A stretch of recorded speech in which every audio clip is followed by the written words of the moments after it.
सोचिए, अगर एक दिन सुबह उठो और पेट्रोल का रेट 60 रुपए से 70 रुपए लीटर हो जाए, तो क्या यह सच में पॉसिबल है या सिर्फ सोशल मीडिया वाला सपना है? इन दिनों एक खबर तेजी से वायरल हो रही है।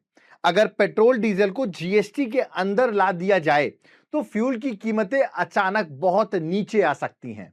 अब सवाल यह है, आखिर ऐसे कैसे?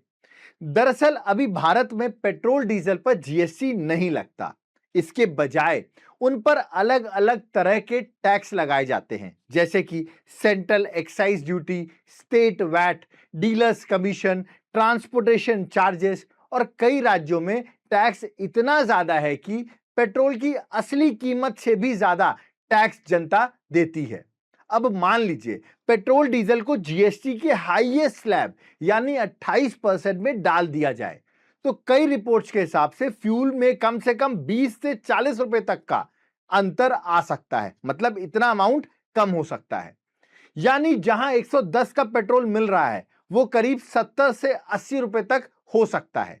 अब जनता पूछ रही है, अगर जीएसटी से पेट्रोल सस्ता हो सकता है, तो फिर सरकार ऐसा क्यों नहीं करती?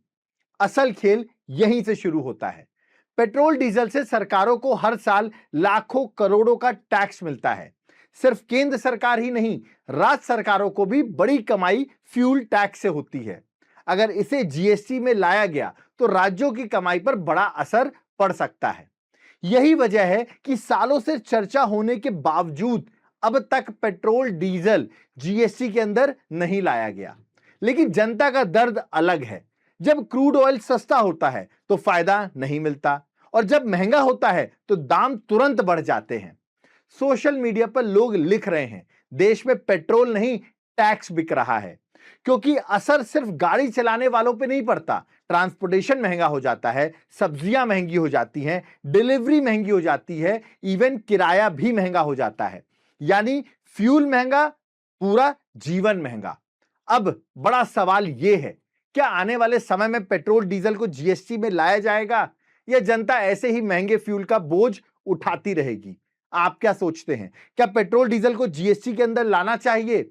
कमेंट करके जरूर बताइए। धन्यवाद।